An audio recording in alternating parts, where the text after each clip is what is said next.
Welcome to the Golden State Media Conference Baseball Podcast, where we cover all things Major League Baseball, from the latest news, rumors, to this year's top prospects, and all the news in between. I'm Jeremiah. And I'm Ben. Yeah, what's up, man? Doing pretty well. Ready. This is episode 1 here of the Baseball Podcast. Yeah. We're getting started. I am really excited to get this going. Yeah, this is a very special episode. Yeah, it's our inaugural one, Jeremiah. Yes. I'm ready for this. Let's do it. Yeah. So why don't you tell everyone what we have a little bit going today for the podcast? Yeah, we got major news that occurred throughout the week. Throughout each episode, we're gonna do one show each week. So we're gonna talk about everything, not everything, but the most important stuff that occurred in the week. But today's episode, we're gonna start off with the Manny Machado and Yordano Ventura altercation that happened on Tuesday. Yes, Tuesday night, the Baltimore Orioles were playing the Kansas City Royals, and it was, I believe, it was in the 5th inning here that Yordano Ventura actually hit Manny Machado there in his side with a 99-mile-per-hour fastball. Yeah, that was probably the fastest brutal pitch he threw all game. Yeah. I think it was sort of a response because Machado had stared down a fly ball in the 2nd inning there that it ended up being a long out because the wind took it away, but he was looking at it like it was going to be a home run, and obviously Ventura did not really like that, so he retaliated with, he went for the jugular there, 99-mile-per-hour fastball there. Yeah, and remember, these two have been in altercations before throughout their whole careers, so they're kind of have reputations of being hotheads, if that's the correct term you want to call them. But yeah, I think they were both ejected from the game. By the way. Right away, really. Right away, because they went into a little brawl afterwards. Yeah. So nothing like the Odor-Batista feud, which we'll compare a little bit later. But they were ejected right away. Yeah, Machado charged the mound, and Ventura was just ready to go. He took off his hat and gloves, and he's like, "What's rumble?" So I was like, "Okay, all right." Yeah, definitely. So, when I look at this, I really do compare it to the Odor-Batista feud. Yeah, because it's so recent. Yeah, it was only about a month ago. Yeah, so I don't know. I'm really opinionated on things like this because I feel like with baseball, there's obviously so many unwritten rules. You have people like Goose Gossage, been in the news lately, what he feels about hitters kind of showing up pitchers. You have Bryce Harper, who's on the other side of that, sort of the new era of the young baseball player. And I feel like there's such double standards here in baseball. When you have things like pitchers who, especially closers, it seems like, who really show up hitters, they might get a strikeout, a big game situation. Maybe the bases are loaded here. They're up by 1 run. They strike out to end the game. They're fist pumping, they're screaming, they're yelling. But you have a hitter, and he hits a home run, and he can't, stare down the ball, celebrate, look back at the pitcher. But a pitcher's okay with, celebrating. It's really a double standard here. So I'm not a big fan of that. So, because really this sort of culminated with Batista in the playoffs last year against the Rangers with the bat flip. And I didn't ever had an issue with that, and I still don't have an issue with that. And that's really what feuded the Odor-Batista feud a month ago, was that. So I don't have an issue with that. Like Machado staring down a ball he thought was a home run. If anything, the joke's on him because it was an out. Yeah. So I don't have an issue with that, but there's such a double standard here. Why can't a hitter stare down a ball? Why can't a hitter, show up a pitcher, but a pitcher could show up a hitter? Yeah, I agree. There is a lot of unwritten rules there, in baseball. I'm not opposed to the bat flips, that because to me it's really nothing. But yeah, it is a double standard in a way. What do you think about these? Do you think they're actually good for baseball? These kind of, I don't think a fight's obviously good in any sport. They let them fight in hockey, which I don't necessarily agree with because that could lead to so much more injuries when you're not even during the sport, during the field of play, which I don't agree with. But I don't necessarily think a fight is good, but think about it. It's good for the sport of baseball. What, a fight or? What, these fights are good for the sport of baseball. No, I don't think a fight is good in any sport. We're talking about baseball in June. Yeah. People don't talk about baseball in June. No, they don't. So this is good for the sport of baseball because we're talking about it. Well, when you're a fan, what I mean? You get what I'm saying? Like if you're talking about nationally, I don't think it's bad publicity. That's what I'm saying. Yeah, it's bad publicity. Well, really, any publicity is good publicity. Well, I don't agree with that. Okay. Yeah, I don't know. You can have some bad press, trust me. But trust me, I don't think it's good for the game and for the sport. But when you're talking about it, it's good in a way because they're getting press, but it's negative. Exactly. It's negative publicity. It's negative press. Because with the problem with the baseball, really, as a part of a popularity stance, is that it's much an older game. It's a really slower game. The demographic for baseball is a lot older, as opposed to most of the young kids are really into football, basketball. It's a lot faster pace. They're even into soccer nowadays. Yes, absolutely. Which I am huge into soccer. Yeah. So, but I know it's a good thing. It's a good thing for the sport, in my opinion. I don't agree with the fighting. They're getting a little too hot tempered here. It was obvious that Ventura hit him on purpose. Yeah. And really, I feel like the pitcher has total control of everything. Because, sometimes, you do throw a curveball and doesn't curve, gets away from the pitchers. But they have total control. They can hit you anytime they want. Which is really sad because he's throwing the ball 100 miles an hour. You could really hurt someone, okay? Yeah. But they have total control over everything.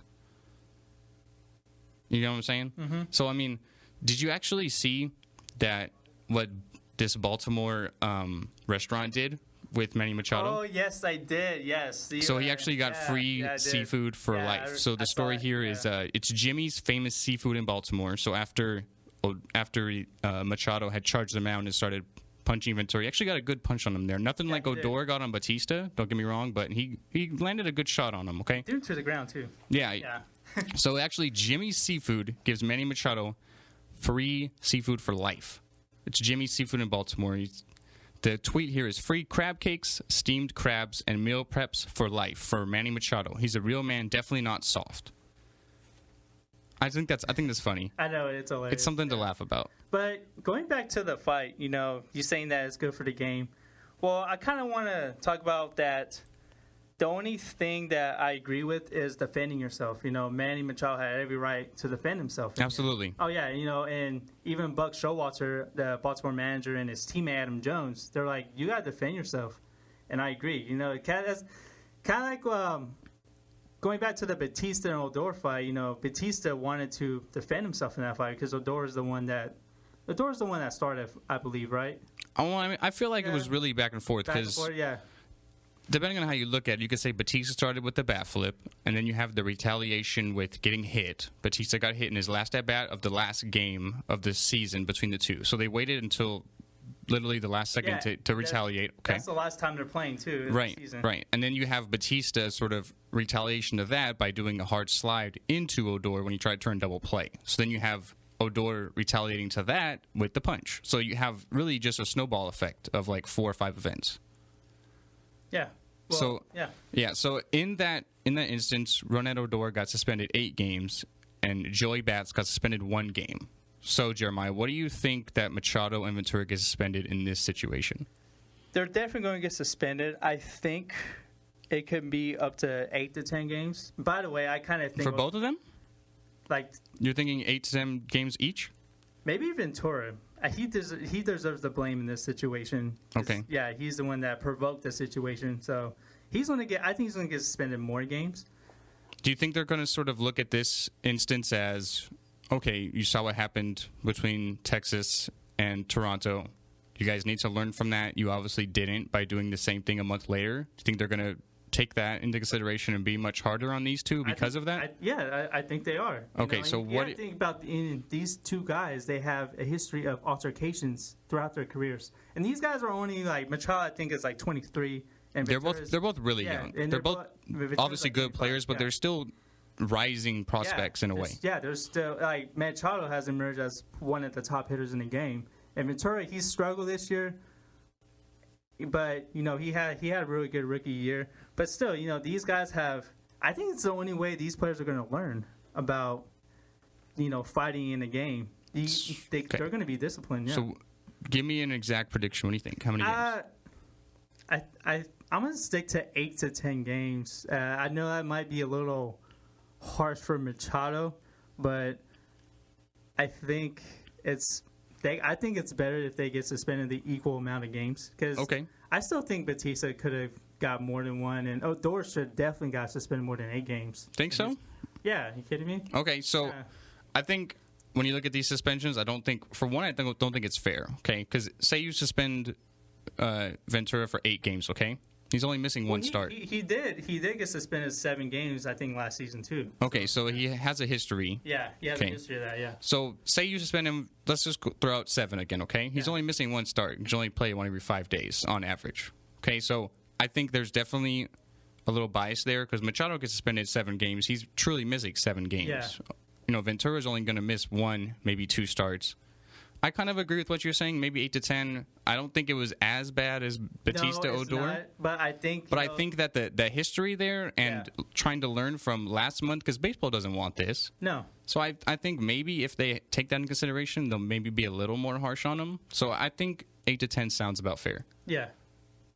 Yeah. So we agree on 8 to 10 games. Yeah, that sounds a little fair. I think definitely that Ventura initiated the problem here. They're both to blame, obviously, but I think Ventura might get a little harsher, but at the same time, it's not really harsher because he only plays once every 5 days as a starting pitcher, so there's a little bit of bias there. Yeah.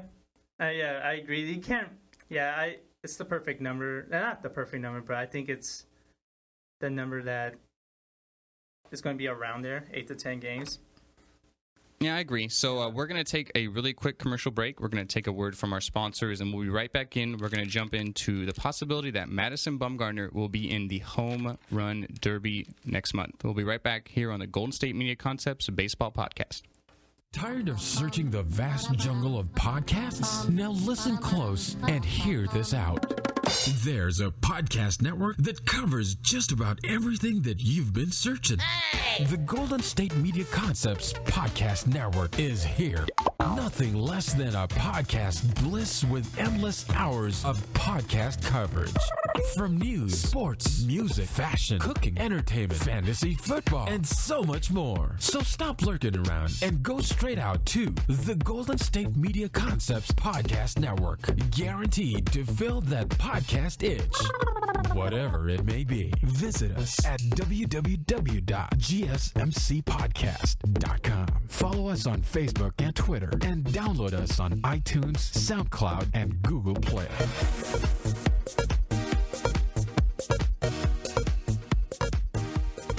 And we are back here at the Golden State Media Concepts Baseball Podcast alongside Jeremiah. I am Ben. Now we're going to move into a little bit of interesting news, which alongside I would think would be good for baseball, is the possibility of Madison Bumgarner going into the Home Run Derby at next month's All-Star break. Jeremiah, what do you know about it?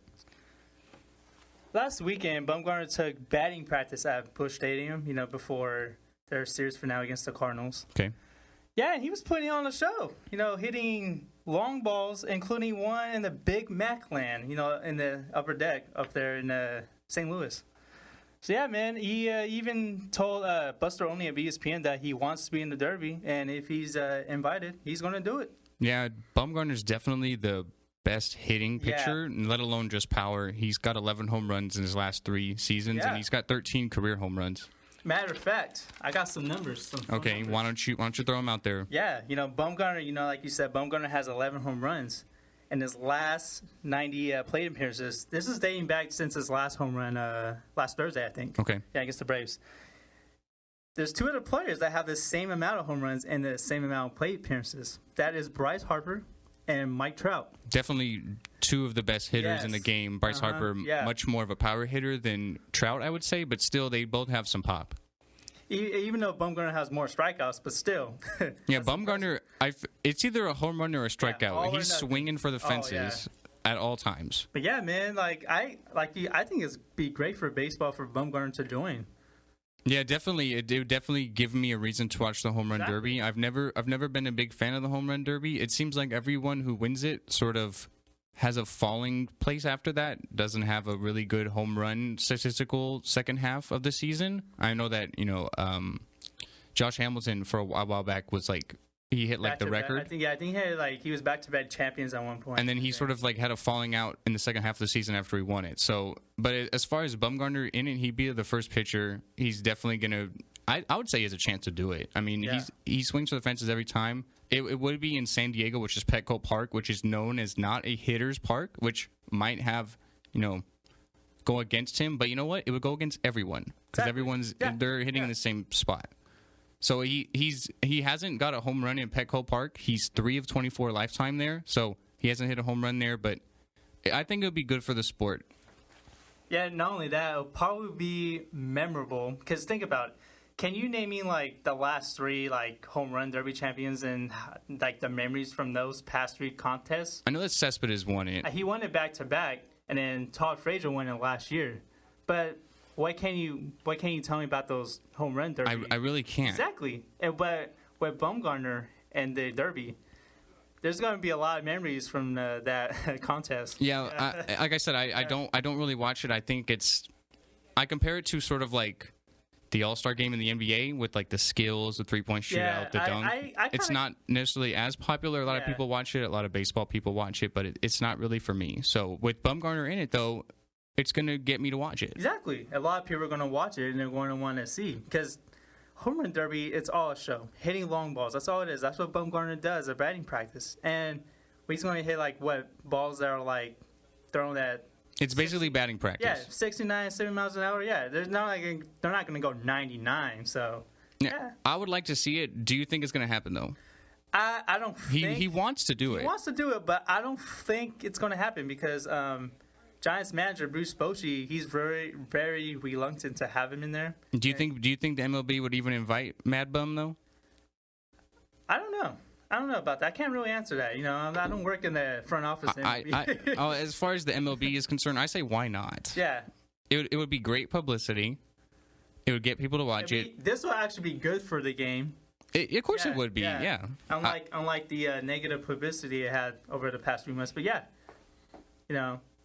Yeah, as you mentioned with Mad Bum here, he has some notable home run rates over his last 2 seasons. So he hits a home run at 6% of his plate appearances. Second would be Edwin Encarnacion at 5.8. So he's ahead of guys like Trout, as you mentioned. Batista's at 5.6%. Cespedes, who won it a couple of years ago, is at 5.7%. So the long ball's there for Mad Bum. Obviously, he doesn't get the plate appearances these guys do because he's only hitting once every 5 days. But I think it'd be great. As you mentioned, say MLB were to invite him. Say Mad Bum's like, definitely, I'm all in board for it. I don't see the manager, Bruce Bochy, allowing it to happen. Well, Bochy did say he was going to have discussions with the Giants front office about his aspirations. Okay. So I think if they can work some out, dude, I think it could happen. But it probably won't happen. I kind of compare it to how you have the slam dunk contest in the NBA, and not a lot of the big stars are doing it. Yeah, because they don't really want to risk injury. They don't want to risk going up for a dunk and pulling a hamstring, twisting their knee. Mad Bum's not. He's hitting the home runs, but he's not there to hit home runs for the Giants. He's there to win games pitching. He's there for crunch time. He's got a sub-1 ERA in the World Series. It's an even year for the Giants. They have that even year sort of conspiracy going on. So. And over his last few starts, he's been just absolutely dominant. He's not there to hit home runs. He's there to pitch. This is a chance for an injury. The Giants are a really conservative team. They do give their players a lot of rest, a lot of days off. I don't see it happening, but I really hope it does. Yeah, I don't see it happening for that reason. He's there to, pitch. But, yeah, I would love to see it happen. Yeah, it'd be great. As a baseball fan, I would love to have a pitcher compete against sluggers, like Mike Trout, Nelson Cruz. I can go on and on, possible participants in that contest. But yeah, I think it'll be exciting, and it will definitely be a show. Yeah, I don't see it happening, but I mean, I really wish it did. That'd be awesome. I think it'd be, like you mentioned, it'd be good for the sport because baseball's kind of slack in here, as we mentioned earlier. It's got a lot of. It's not pulling in the young fans. The games are going on a lot longer. There's a lot of in between times between pitches. Pitching changes, hitters, pinch hitters. They got to try and do something. This would be great. Well, not only that, he is a very big name. He has. Yeah, he's one of the most popular players out there, exactly. pitchers. He's known for, what he did in the World Series a couple of years ago against the Royals, Game 7, when he threw five innings on save. Yeah, and he was the MVP of that. He's not like a fresh face. He's not. He's really popular. Yeah, exactly, and that's why I think it'll be good. A lot of people are going to watch because of his name. Exactly. The Mad Bambino could be born. I would love that. I don't see it happening, but I mean, we'll have to see because the Giants already have a lot of injury concerns. Exactly. Hunter Pence is on the DL currently. He has a torn hamstring. He'll probably be out another 7-8 weeks. The rotation's also hurting. Matt Cain's on the DL after a couple good starts. So I feel like definitely the Giants. You mentioned that Bochy's going to sit down and have a discussion about this because, as you mentioned, Bumgarner really wants to do it. Who knows if baseball will invite him or not? But at the end of the day, I feel like they're going to tell him no. But not only that, they're also in first place too in the NL West. Exactly. It's not like they're like a bottom feeder in the league where their season's already over. It's not like they're the Padres. Yeah. And with a pitcher is the position that most gets injured, and they have a lot of lengthy injuries. I mean, Tommy John has an injury named after him. Yeah. So, baseball, it's mainly pitchers that get hurt because they're having to throw, not just during the games, but they have side sessions every other day, etc. I don't see him taking a chance here. Yeah. With him in the Derby. Yeah. It'd be great, but, he wants to do it, though. I don't know. He really wants to do it. I don't know. You think they maybe just throw him a bone and say, okay, we'll give you one time. We'll give you one time to do it. Maybe, yeah. I can definitely see it definitely doing that one time. Yeah. I don't know, man. I would love it. I don't think it's gonna happen though. Like you said, but it'll be cool. Yeah, it would definitely be. It would definitely be great for the sport. Great for the. It'd be bigger than the All-Star game. I don't know if I'd go there because I think it might. Because the All-Star game, I love baseball's All-Star game because it gives you a reason to watch it because they're playing for something. Exactly. The winner of the All-Star game has home field advantage in the World Series. So usually you'd have the team with the better record would have the most home games. Say it went 7 games, they'd have 4 as opposed to the visiting team would have 3. But in baseball, the way it is whoever wins the All-Star game, no matter what records they are, the respective league's winner will have home field advantage. It gives you a reason to watch it. No other sport has that. Baseball is top when it comes to the All-Star game. So, and then even with Mad Bum, he's going to be an All-Star. Yeah. So there's a chance that he could even pitch in the All-Star game. So do you really want to risk him, maybe going out there for the home run derby when the Giants, as you mentioned, aren't first placed, have a really strong rotation? Could be a chance that they're going to be in the World Series. So this game could mean a lot to them. Yeah. Does that mean Bumgarner going out there for the home run derby maybe hinders his chance to play in the All-Star game, pitches long? I don't know. Yeah. Well, with pitchers, they're, with any kind of injury, in the arm, shoulder, elbow, anything, it's always like a DL concern. Absolutely. And Bumgarner has he'll have a chance to probably, get a shoulder, injury, probably some soreness and all that. So it is a concern. So that's why I don't think it will happen. But do I want it to happen? Absolutely. Absolutely. I mean, it would be great for the game, great for the sport, and it would, like you mentioned, it would give us a reason to watch something that's not necessarily the most popular thing. Obviously, when it comes to baseball, the home run is like the most high-profile thing, but it's kind of like the most exciting thing in baseball is the home run, a walk-off, grand slam, etc. Yeah. So it's definitely would interest people more, but I don't see it happening. Yeah, but if it does happen, do you give him a chance if it happens?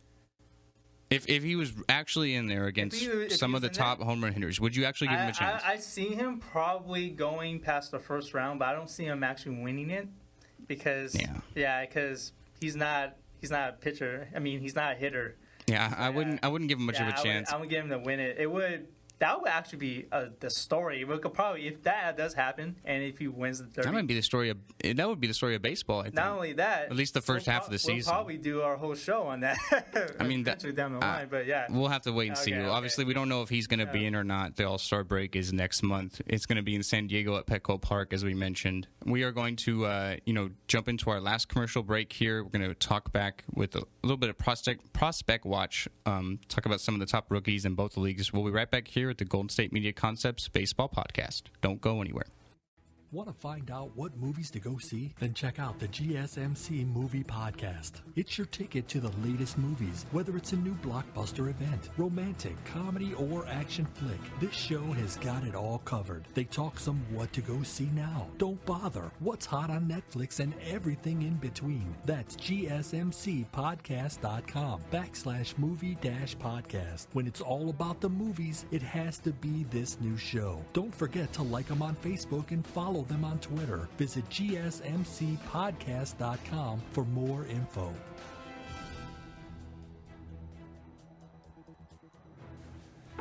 Welcome back to the GSMC Baseball Podcast. So what we have up next, Ben? Oh, next we're going to be talking about some of the hot prospects here, maybe some Rookie of the Year news. It's really early still, but it's never too early to start talking about them.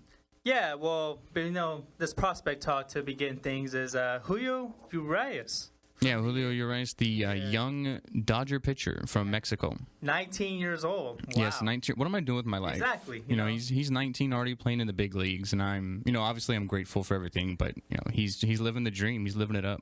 Yeah, not only that, he's been a professional baseball player since 17. So it's not like he just went out there, but he came up from AAA, I think, 2 weeks ago. Yeah, he's gone through a few starts now. He's had 3 starts here. He's not doing the greatest, but I mean he's still so young. He's still, according to most people, the top baseball pitching prospect in the whole major leagues. So yeah, not only that, in each of his 3 starts, he has shown signs of progress. He got roughed up by the New York Mets. He got walloped in Chicago last week, but on Tuesday, he struck out 7 over 4 innings against the Colorado Rockies. So yeah, that's pretty good. He's almost getting 2 an inning in that last start. Yeah. So. He threw like 80 pitches in that inning. I think he threw like 86 in that game. He only gave up 1 run, and obviously in 4 innings, it was not a really long start here, but it was his best start as a professional, and it seems like he's sort of getting more and more comfortable every time he goes on. He's currently got an ERA of 6.94, so he's not doing the greatest there, but as we mentioned, he is still super, super young. He's got a whole future ahead of him. And, when you look at the Dodgers, they need another pitcher there with the loss of Zach Greinke, who went to the Diamondbacks in free agency. They got injuries to that rotation, too. As well, obviously, they have... They have the best pitcher in baseball, in my opinion, in Clayton Kershaw. Yeah. So, with this kid, Julio Urias, he could definitely, be a great addition as the years go on to complement Kershaw. Yeah, and some of the others. Yeah, not only that, but something else to point out, the Dodgers won Tuesday's game 4-3, and that was the first time they won a game that he started. Yes. The first of he's had 3 starts. That was their first win. They beat the Rockies 4-3, as you mentioned. In his first 2 starts, he had lost. Both of them were on the road too, which I think plays a factor there. Obviously, in front of your home crowd, you're a lot more comfortable. So his first 2 starts were on the road. He lost against the Mets and he lost against the Cubs. Yeah, 2 great teams also. Yeah, exactly. He's not facing like scrubs or anything like that. But yeah, he had a tough competition to start off his career. Not only that, he's also his start got bumped up to Sunday. He's going to face the Giants on national TV. So. Yeah, it's going to be obviously the biggest rival the Dodgers have with the Giants. I was at a Giants game earlier this year when they played the Dodgers. So definitely so another pressure game. Is going to be on the road at AT&T Park. So another road start for the young Mexican. Yeah. And then going back to his first start against the Mets, I think the spotlight got kind of too big for him because he is in the number 1 market in America, even though he pitches for the second highest market in the country. Yeah, LA. And it was on national TV, so that I think he got a little jittery a little bit. I'm sure he did. He's still a kid. He's only 19. He's going to turn 20 in August. So yeah, and then I think he was the first teenager to pitch a game since King Felix Hernandez. And we saw how he's turned out. Exactly, He was a former Cy Young Award winner in the American League. So yeah. But who else you got here, Jeremiah? You got a lot on this list here. Oh, yeah, and speaking of another prospect that got caught up yesterday, Jameson Taillon from the Pittsburgh Pirates pitched a really good game against the I believe the New York Mets as well. Yeah. Yeah, he went 6 innings. He did give up 3 runs, as Jeremiah and I were talking off the break here. He did give up a 2-run home run, so he only gave up 1 big hit there. He pitched 6 innings. He had 3 strikeouts. A really solid effort for his first start. Yeah, and they actually optioned him back to AAA this morning. So maybe just a call up. They are a little banged up there on the back half of the rotation, so they needed someone to step up here and get a start. And, as opposed to the Dodgers, Julio Urias, he had a very good start, and he's a little older. He's 24 years old as opposed to 19, so there is a 5-year difference there. But, he did not let, at least in the first start, his jitters get to him. Yeah, well, really the thing about both of these pitchers is both of their teams are trying to keep their pitch count down. Because Tylon, I said his name wrong. It's okay. He actually was injured, I think, in the first couple years in the minors. So they're trying to keep his innings a little bit down. And Urias, they're obviously keeping his innings down because of his age. You don't want to burn out your young pitcher too quickly. Yeah. So he did not get the win. He did get a no decision, but he will be back down in AAA now. So he is where he's currently 4-2 with a ERA of 2.04. So just a little over ERA of 2 in the minors there. Not only that, the Pirates also have another pitching prospect, Tyler Glasnow, who might get the call later this summer. But I don't know. We'll get back to them if. A lot of young pitchers for Pittsburgh. Yeah, and I can see them sticking in rotation end of the year. As they're in a tough division, so they're obviously going to need both of those guys. The NL there's really, the Reds, the Cubs, Pirates, Cubs, Cardinals, all really great teams. Yeah, so they're going to definitely need Tylon and Glasnow coming up, later this season. But moving on to rookies that have been playing, this has been it's been a great rookie class so far. Exactly. We're still really early in the season, just a couple months now. But when you compare it to last year's rookie class, which had a number of great names as well, it's really stacking up nicely for this year. Not only that, the young shortstops are playing really well. It's a good year for shortstops. So, we're heading to our favorite rookie of the year candidates. That's right. As you mentioned, some of the young shortstops, 2 of them in the NL and 2 of them in the NL West, Jeremiah. Yeah, exactly. So I got 2 names in the NL and in the American League as well. So my 2 names in the National League is Dodgers shortstop Corey Seager. Yeah, so Corey Seager here, he's actually leading the Dodgers in batting average, home runs, RBIs, and hits, just for a rookie. Exactly. Not only that, he had that big weekend last 5 home runs. Yes, so he's currently batting .283. He's got 14 home runs, 35 RBIs, and he's got 66 hits. Yeah, with a lot of great hitters here. Adrian Gonzalez, Chase Utley's a little older, but he was a great hitter. Yasiel Puig, Jock Peterson, who was a rookie last year, obviously a great hitter as well, and Justin Turner. So good lineup for the Dodgers, and Seager, the rookie, is leading pretty much everything. Yeah, not only that, he hits number 2 in that lineup. So that says a lot about the type of player he is. And my other name, Trevor Story. Yes. Colorado Rockies. Tell me the story on Trevor.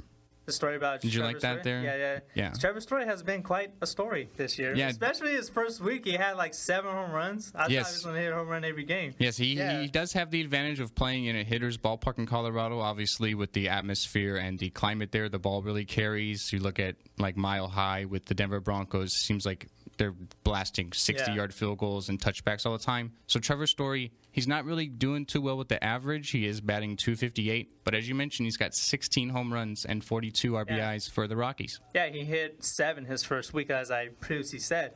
And the American League, 2 names I got is Nomar Mazara from the Texas Rangers. Yes, right fielder. Yes. Yeah, outfielder. He is hitting .319, I believe, right now. Well, it might have just gotten bumped up after last night. He did get a hit. He's hitting .321. And a lot of like Corey Seager is with the Dodgers. He's leading his team in average, home runs, and he's leading in on-base percentage. Adrian Beltre does lead the Rangers in RBIs with 40. But Nomar Mazara, as you mentioned, has 10 home runs, 321 average, and he currently has, let me see here, he has 27 RBIs. So doing a lot with the little there. Yeah, and to me, I think he's the hands-on favorite right now. For the AL Rookie of the Year? For the AL Rookie of the Year, yeah. If he... Yeah, it seems like a lot of times they go with the awards more so to everyday players as opposed to pitchers. Yeah. You have seen a couple of MVPs as pitchers, and I look at people like Verlander and Kershaw recently, but a lot of times they go with a lot of the hitters as opposed to the pitchers. Well, not only that, remember Jacob deGrom won Rookie of the Year, I think, last season. Oh no, the year before that. Yeah, the year before. Yeah, the Mets have a lot of young, good pitchers. Syndergaard, DeGrom, Harvey's sort of making Steven Matz, don't forget about him. Harvey's sort of making a comeback again too. Don't forget about Steven Matz. He might actually be a Rookie of the Year candidate as well. So, but which did not make your list. Maybe as the season goes on, perhaps we'll have to do an update. Maybe he'll be up there. Yeah, if he stays healthy, because that was a problem for him last year in his career in the minors. So if he stays healthy, I wouldn't be surprised if he won Rookie of the Year. But yeah, all right, Jeremiah, you have one more name on the list here for the AL Rookie of the Year. Why don't you tell us who it is? Yeah, it's kind of a dark horse candidate, an underrated pick. Michael Fulmer from Detroit Tigers. Yes, as a pitcher we mentioned. Do you think him being a pitcher is going to hinder him in this award if he continues the start he's having, which we'll jump into in a minute? I think if Mazzara keeps hitting the way he does, I think Fulmer's going to have a tough time. Okay. Getting the award. But Fulmer's been lights out in his past 3 to 4 starts. I think he's pitched deep into the game. I think 7 innings in. Yeah, he's pitched at least 6 innings in his last 4 starts. Last 4 starts, and I think last 3 he's pitched into the 7th or 8th. Yeah, he hasn't given up a run in his last 3 starts. Yeah, so he's been really impressive for that team. Yeah, that really needed a back end starter in that rotation. Yeah, he's currently got an ERA of 2.83, and he is 6-1 with 49 strikeouts. Yeah, I remember he didn't do so well in his first couple of starts either. So, the fact that he's doing so well, big boost to that rotation. But yeah, I think he's a dark horse candidate for this award. Yeah, a lot of as you look at his sort of 10-game log here, he hasn't really gone too deep except recently. His first 4 starts, he didn't go past 5 innings. Yeah. But his last 4 starts here, since then, he's gone at least 6 innings, and 3 of them he went at least 7 innings. So he's doing really well, and he's having a great rookie year. Which with pitchers, they kind of have an adjustment period going from the minors to the majors more so because the hitters are so much more dynamic, such better hitters. So, and he's sort of teaming along with Justin Verlander here. He's got a great mentor in him, someone he could really look up to, who. He's got it done years for now. So yeah, so those are my top candidates. Do you have any, or? I mean, I think you touched on a lot of them. Okay.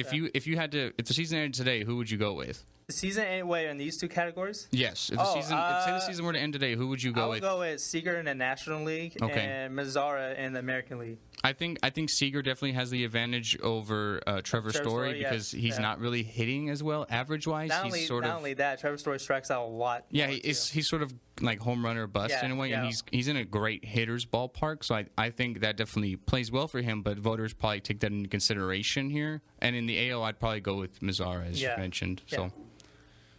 All right, Jeremiah, so this is going to conclude our first episode of the Golden State Media Concepts Baseball Podcast. Yeah, and before we end, I want to give a quick shout-out to the Oklahoma Sooners softball team for defeating Auburn. The Women's College World Series concluded last night. Yeah, defeating the Auburn Tigers 2-1 in the Women's College World Series. And behind a complete game from Sooners pitchers Paige Parker. So I think it's crazy how these college softball, I actually, believe it or not, used to be really into that, and every time it would be on, I would watch it. I find it fascinating how these women can do this because it's not like how it is nowadays in baseball where you're pitching once every 5 days. With these, they're pitching every game, exactly. And they're throwing 100 pitches, 150 pitches. They're literally the only pitcher in the game.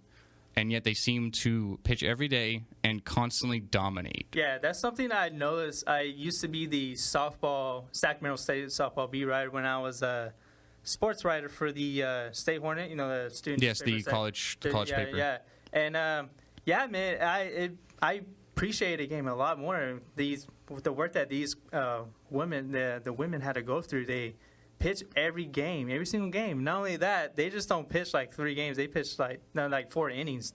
They could probably they're pitching complete games every time out. Every time, and it's constantly, the top pitchers around the world, they're constantly giving up, at the most 2 runs a game. Exactly. So it seems like almost whoever has the best pitcher come down, and when it comes to the Women's College World Series, whoever has the best pitcher is almost guaranteed to win, and they're a lot of times low scoring games. So yeah, it's Yeah, big shout out there to the Oklahoma Sooners. Yeah, it's their third national title in softball. So yeah, they definitely have a nice little program going there. Yeah, congrats to them. So that concludes our show for you. Yes, guys. that is going to be it for today. Unfortunately, make sure you go on to GSMCpodcast.com. That's where all the podcasts are going to be. We also have a plethora of other podcasts. There's a lot of sports ones. There's other stuff if you're not a sports person, stuff like health and fitness. There's stuff like weird news, movies, TV, relationships. There's so many to go on there. Make sure you go on there. You're going to like them all, I promise.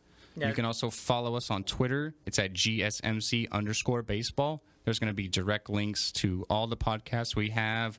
We're going to retweet out some of the best ones also on the network. You can subscribe to us on iTunes. That's another place to listen to us. Really, any sort of media playback system you have out there. Google Play, Stitcher, SoundCloud. Jeremiah's thrown out all of them here. They're all on there. The Baseball Podcast is going to be on there. We're going to be live every Thursday uploading, so you're going to want to make sure you subscribe and listen to all of them because they're all going to be great. Right, Jeremiah? Oh, yeah, they're all going to be so great. All right, so that's going to conclude it here, as always, on the Baseball Podcast. I am Ben. And I'm Jeremiah. And we'll be back next week with another episode. Thank you for listening, guys. Have a good week.